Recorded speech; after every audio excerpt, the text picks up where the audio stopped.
सभी प्यारे भक्तों को राम राम। आज भगतमाल में से कथा करेंगे श्री विप्रो नारायण भगत पदरेणु। भगवान की लीला विचित्र है।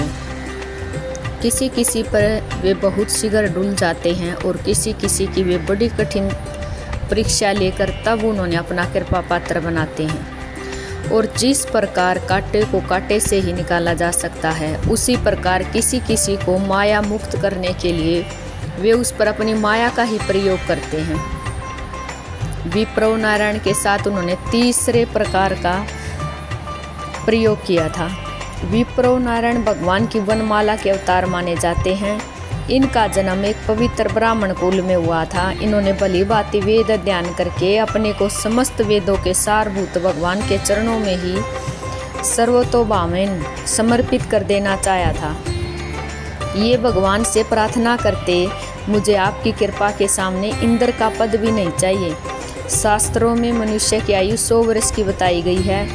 इसमें से आधी तो निंद्रा में ही बीत जाती है और आधी में से 15 वर्ष बालकपन की अज्ञान अवस्था में निकल जाते हैं और शेष आयु भी भूख प्यास काम क्रोध विकार और नाना प्रकार की व्याधियों और मानसिक कष्टों में ही बीतती है। अतः हे नाथ, ऐसी कृपा कीजिए कि मुझे इस संसार में पुण्य जन्म न लेना पड़े, और यदि जन्म लेना भी पड़े तो मुझे आपकी सेवा का सुख निरंतर मिलता रहे। इस प्रकार मन ही मन प्रार्थना करते हुए वे श्री रंगनाथ जी के स्थान पर गए और वहां अपने आप को श्री रंग जी के अर्पण करके विष्णुचित की भांति मंदिर के चारों ओर एक सुंदर बगीचा लगा दिया। वहां से फूल लाकर उनके हार गूंथ गूंथ कर वे भगवान को अर्पण किया करते थे। वे स्वयं एक वृक्ष के नीचे एक मामूली झोपड़ी बनाकर रहते और भगवान श्री रंगनाथ जी के प्रसाद से ही जीवन निर्वाह करते थे। संसार उनकी दृष्टि में मानो था ही नहीं। भगवान श्री रंगनाथ जी उनके लिए सब कुछ थे। वे कहते, आओ, जब जब मैं भगवान को शेषशैया पर लेटे हुए देखता हूँ, मेरा शरीर प्रेम विहल हो जाता है। वे जब इस प्रकार भगवान के ध्यान और भजन में लीन थे तो भगवान ने कदाचित उन्होंने शुद्ध करने और उनकी वासनाओं का अक्षय करने के लिए उनकी एक बार कठिन परीक्षा ली। वहाँ एक बड़ी रूपवती वीरांगना रहती थी जिसके सौंदर्य पर स्वयं राजा विमुग्ध थे। उसका नाम देव देवी था। एक दिन वह अपनी बहन को साथ लेकर विप्रो नारायण के बगीचे में आई। वहाँ की प्रकृति शोभा को देखकर दोनों की दोनों चमत्कृत हो गई। सहसा देव देवी की दृष्टि विप्रो नारायण पर पड़ी। ये भगवान का नाम लेते जाते हैं और तुलसी के वृक्षों को सींचते जाते हैं। वे अपनी धुन में इस प्रकार मस्त थे कि उन्होंने देव देवी की ओर आंख उठाकर भी नहीं देखा। उनकी इस उपेक्षा से देव देवी के मन को बड़ी ठेस पहुंची। उसने सोचा, मेरे जिस अनुपम सौंदर्य पर राजा लोग भी मुग्ध हैं, वह तपस्वी युवा किसी और आंख उठाकर भी नहीं देखता। देव देव की बहन ने कहा, जिनका चित्त अखिल सौंदर्य के भंडार भगवान नारायण के चरण कमलों का चंचरिक बन चुका है, वे क्या नारी के घृणित रूप पर आसक्त हो सकते हैं? देव देव ने बड़े गर्व के साथ कहा, मैं भी देखूंगी कि यह ब्राह्मण कुमार मेरे रूप पास में कैसे नहीं बंधता। उसकी बहन ने कहा, तुम्हारी यह आशा दुराशा मात्र है। यदि तुम्हारे रूप का जादू इस ब्राह्मण कुमार पर चल गया तो मैं 6 महीने तक तुम्हारी दासी होकर रहूंगी। देव देवी ने भी बड़े आत्मविश्वास के साथ कहा, यदि मेरा चक्कर इस पर न चल सका तो मैं भी 6 महीने तक तुम्हारी दासी होकर रहूंगी। इस प्रकार दोनों बहनों में होड़ बंध गई। उक्त घटना को कई दिन हो गई। एक दिन अकस्मात विप्रो नारायण ने देखा कि उनके सामने एक सन्यासिनी खड़ी है। उन्होंने चिकित होकर पूछा, तुम कौन हो, यहाँ क्यों आई हो? तुम्हारा यहाँ इस प्रकार आना उचित नहीं, अतः शीघ्र लौट जाओ। सन्यासिनी ने कहा, महाराज, एक बार मेरी करुण कथा सुन लीजिए, इसके बाद जैसा उचित समझे करें। मेरी माता मुझे अपनी आबरू बेचकर धन कमाने के लिए वादा करती है, किंतु मेरी इच्छा नहीं है कि मैं अपने जीवन को इस प्रकार कलंकित करूं। अतः मैं आपकी शरण में आई हूँ। आप कृपा करके मुझे आश्रय दीजिए। मैं इस वृक्ष के नीचे पड़ी रहकर आपके बगीचे की रक्षा करूंगी। भगवान के लिए सुंदर हार गूंथ कर आपको अर्पण करूंगी और आपकी जूठन पाकर अपना शेष जीवन व्यतीत करूंगी। सरल हृदय विप्रो नारायण उसकी इस कपट भरी करुणा कथा को सुनकर दया आ गई। उन्होंने दया परवश होकर उसे अपने बगीचे में रहने के लिए अनुमति दे दी। माघ का महीना है, बड़े जोर की वर्षा हो रही है और साथ साथ ओले भी गिर रही हैं। वह दीनहीन सन्यासिनी बाहर खड़ी ठुठुर रही है। उसकी स्याड़ी पानी से तरतर हो गई। उसकी इस दिशा को देखकर विप्रो नारायण को दया आ गई। उन्होंने उसे अपनी झोपड़ी में बुला लिया और उसे पहनने को सूखे वस्त्र दे दिए। शास्त्र की आज्ञा है कि पुरुष को पर स्त्री के साथ और स्त्री को पर पुरुष के साथ एकांत में भूलकर भी नहीं रहना चाहिए। ऐसे समय मन का वश में रहना बड़ा कठिन होता है। विप्रो नारायण उस छंदवेशनी सन्यासी के चुगल में फंस गई। उनकी तपस्या, उनका शास्त्र ज्ञान, उनका त्याग, उनका वैराग सब कुछ उस सुरांगना की मोह सरिता में बह गया। कुसंग का परिणाम होता ही है।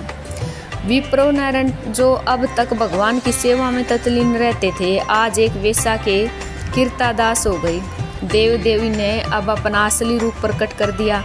वह वापस अपने स्थान को चली गई और विप्रो नारायण प्रतिदिन खींचे हुए उसके घर जाने लगे। उन्होंने अपना सर्वस्व उसके चरणों में न्यौछावर कर दिया। उनकी विपुल संपत्ति, उनके देवों पर गुण, उनका उदात्त चरित्र सब कुछ सुहा हो गया। परंतु जिसने एक बार भगवान के चरणों का आश्रय ले लिया, भगवान क्या उसकी उपेक्षा कर सकते हैं? कदापि नहीं। देव देवी ने विप्रो नारायण का सब कुछ लूट कर उन्होंने दर दर का भिखारी बना दिया। जब उनके पास उसकी पूजा करने को कुछ भी न रहा, तब उन्होंने दुदकार कर अपने घर से बाहर निकाल दिया और लाख गिड़गड़ाने पर भी भीतर न आने दिया। विप्रो नारायण निराश होकर लौट गए, परंतु उनका देव देवी के प्रति आकर्षण कम न हुआ। रात्रि का समय था। देव देवी ने देखा कोई बाहर खड़ा हुआ है, उसके द्वार को खटखटा रहा है। पूछने पर मालूम हुआ कि विप्रो नारायण का सेवक है। उसने कहा, विप्रो नारायण ने आपके लिए एक सोने का थाल भेजा है। थाल देकर देव देवी फूली न समाई। उसने झट से थाल को ले लिया और नौकर से कहा, विप्रो नारायण जी को जल्दी मेरे पास भेज दो, मैं उनके लिए व्याकुल हो रही हूँ। इधर उस आदमी ने विप्रो नारायण को जगा कर कहा, जाओ तुम देव देवी याद करती है। इस स्वाद को सुनकर विप्रो नारायण के निर्जीव देव में मानो प्राण आ गए। वे चारपाई से उठकर सीधे देव देवी के यहाँ पहुँचे और देव देवी ने उस दिन उनकी बड़ी आओ भगत की। अब हमें यह देखना है कि विप्रो नारायण का ये नौकर कौन था। दूसरे दिन प्रातःकाल श्री रंग जी के मंदिर में बड़ी सनसनी फैल गई। पुजारी ने देखा कि श्री रंग जी का सोने का थाल गायब है। राजा के कर्मचारियों ने जांच पड़ताल आरंभ की। चोरी का पता लगाने के लिए गुप्तचर भी नियुक्त किए। अंत में वह थाल देव देवी के यहाँ मिला। देव देवी ने कर्मचारियों को बताया कि यह थाल कल रात को ही उसे विप्रो नारायण का नौकर दे गया था। विप्रो नारायण ने कहा, मैं तो एक दीनहीन कंगाल हूँ, मेरे पास नौकर कहाँ से आया और न मेरे पास इस प्रकार की मूल्यवान चीज़ें ही हैं। थाल मंदिर में पहुँचा दिया गया।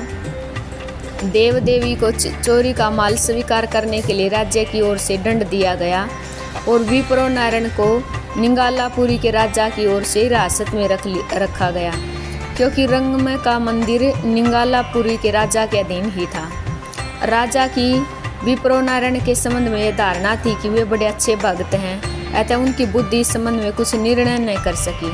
उन्होंने सोचा, जो विप्रो नारायण श्री रंगनाथ जी की इतनी भक्ति करते हैं, क्या उन्हीं की वस्तु को इस प्रकार चुरा सकते हैं?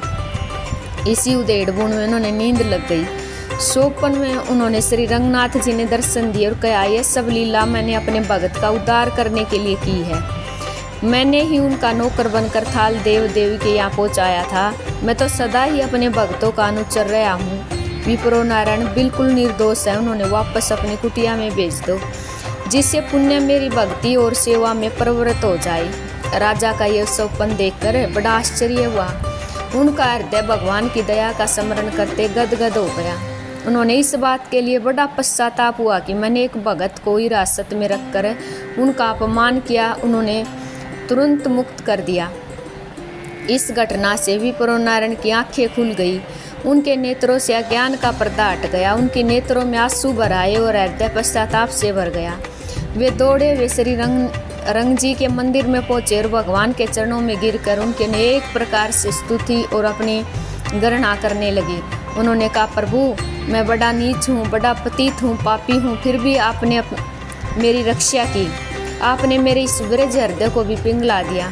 मैंने अब तक अपना जीवन व्यर्थ ही खोया। मेरा हृदय बड़ा कुलसित है। मेरी जीवा ने आपके मधुर नाम का परित्याग कर दिया। मैंने सत्य और सदाचार को तिलांजलि दे दी। मैंने स्वयं अपने पैरों में कुल्हाड़ी मारी और मैं एक वीरांगना के रूप जाल में फंस गया। मैं अब इसलिए जीवन धारण करता हूँ जिससे आपकी सेवा कर सकूँ, और मैं जानता हूँ आप अपने सेवक का कदापि परित्याग नहीं करते। मैं जनता की दृष्टि से गिर गया हूँ। मेरी साधन संपत्ति जाती रही। अब संसार में आपके सिवा मेरा कोई नहीं। पुरुषोत्तम, अब मैंने आपके चरणों की दृढ़तापूर्वक पकड़ लिया है। आप ही मेरे माता पिता, आपके सिवा मेरा कोई रक्षक नहीं, जीवन धन। अब मुझे आपकी कृपा के सिवा और किसी का भरोसा नहीं। इसी समय से विप्रो नारायण का जीवन पलट गया। वे दृढ़ वैराग्य के साथ भगवान की भक्ति में लग गई। उन्होंने अपना नाम भगत पद रेणु रखा और बड़ी श्रद्धा के साथ वे भक्तों की सेवा करने लगे। उनकी वाणी निरंतर भगवान के नाम और गुणों का कीर्तन करने लगी। इधर देव देवी को भी अपने पाप में जीवन से घृणा हो गई। उसने अपनी सारी संपत्ति मंदिर को भेंट कर दी और वह स्वयं सब कुछ त्याग कर श्री रंग जी की सेवा करने लगी। इस प्रकार भगत पद रेणु और उनकी प्रिय सी देवी दोनों भगवान के परम भक्त हो गई। सभी प्यारे भक्तों को राम राम।